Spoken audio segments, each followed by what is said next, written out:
ومن يكفر بالإيمان فقد حبط عمله وهو في الآخرة من الخاسرين.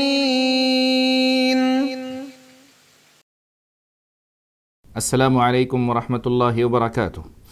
الحمد للہ رب العالمین وبہ نستعین وصلی اللہ علی نبینا محمد وعلی آلہ وصحبہ اجمعین. سامعین اکرام، جائز شفاعتوں کی دوسری قسمیں، خاص کر وہ قسمیں جو رسول اللہ صلی اللہ علیہ وسلم کی ذات کے ساتھ خاص نہیں ہیں. آئیے ان میں سے ایک قسم جو عام ہے، بلکہ سارے فرشتے کریں گے، انبیاء اور رسول بھی کریں گے، مومنین بھی کریں گے. کاش ہم بھی ان مومنوں میں سے ہو جائیں، بشرط یہ ہے کہ اللہ کی اجازت ہو اور اللہ جن کے لیے راضی ہو. ان میں سے ایک قسم مومنین میں سے، موحدین میں سے جنہوں نے کبیرہ گناہ کیے ہوں گے اور جہنم میں اپنی سزا کاٹ رہے ہوں گے، ان کے لیے جہنم سے نکالے جانے اور جنت میں داخل کیے جانے کی سفارش.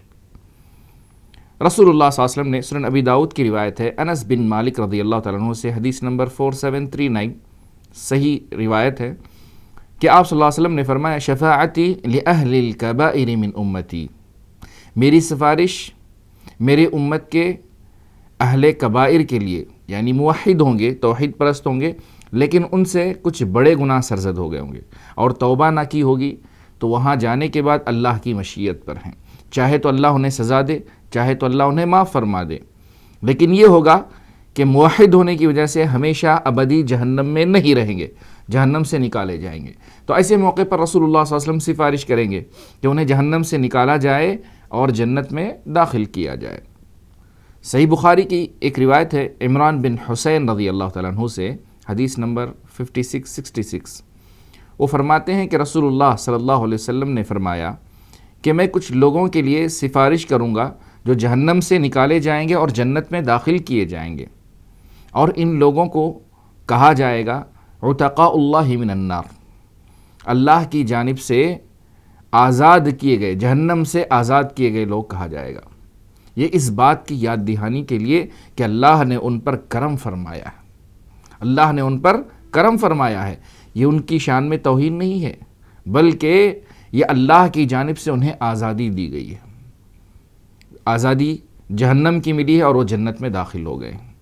تو رہی یہ ایک قسم ہے کہ موحدین میں سے جو بڑے گناہوں کے مرتکب ہوں گے، توبہ نہ کی ہوگی، تو جہنم میں اپنی سزا کاٹنے کے بعد رسول صلی اللہ علیہ وسلم، مومن، فرشتے، موحدین اور انبیاء اور رسول سفارش کریں گے تاکہ ان لوگوں کو جہنم سے نکال کر جنت میں داخل کیا جائے.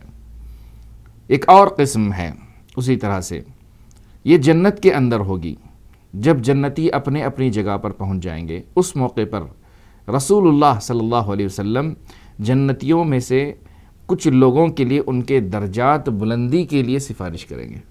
یا اللہ، یہ تو بڑا ہی خوش دلی کا مقام ہے، جنت، اور اس میں بڑے درجات، خاص کر نبیین کے ساتھ، صدیقین کے ساتھ، شہداء کے ساتھ، صالحین کے ساتھ، وحسن اولئک رفیقا، ان کا ساتھ بڑا ہی پیارا ہوگا. تو رسول اللہ صلی اللہ علیہ وسلم سفارش کریں گے کہ جنت میں بھی کچھ لوگوں کے درجات بلندی ہو، اعلیٰ مقام ہوں. جنت کا سب سے اعلیٰ مقام جنت الفردوس ہے. اللہ مجھے اور آپ کو اس میں رکھے، رسول اللہ صلی اللہ علیہ وسلم کے ساتھ، آمین یا رب العالمین. صحیح مسلم کی روایت ہے کہ آپ صلی اللہ علیہ وسلم نے ابو سلمہ کے لیے دعا فرمائی تھی.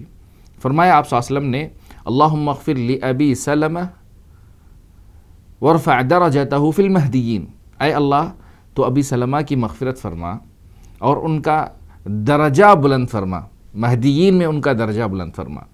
تو اس سے اہل علم نے استدلال کیا ہے کہ جنت میں کئی درجات ہیں جن میں سے کچھ خاص مقامات ہیں، اس لیے آپ صلی اللہ علیہ وسلم نے ابو سلمہ کے لیے دعا فرمائی. دوسری دلیل جو میں نے آپ کے سامنے ابھی کچھ دیر پہلے سنائی تھی کہ رسول اللہ صلی اللہ علیہ وسلم نے کہا: انا اول من یشفع فی الجنہ، کہ جنت میں سب سے پہلے میں سفارش کروں گا جنتیوں کے لیے. اس حدیث سے بھی استدلال کیا گیا ہے کہ جنت میں جنتیوں کی درجات بلندی کے لیے بھی سفارش ہوگی، اور یہ عام ہوگی، مومنین بھی کریں گے، رسول اللہ صلی اللہ علیہ وسلم بھی کریں گے، اور فرشتے بھی کریں گے اور دیگر انبیاء اور رسول بھی کریں گے۔ اللہ رب العزت مجھے اور آپ کو جنت الفردوس میں اعلیٰ مقام عطا فرمائے، آمین یا رب العالمین۔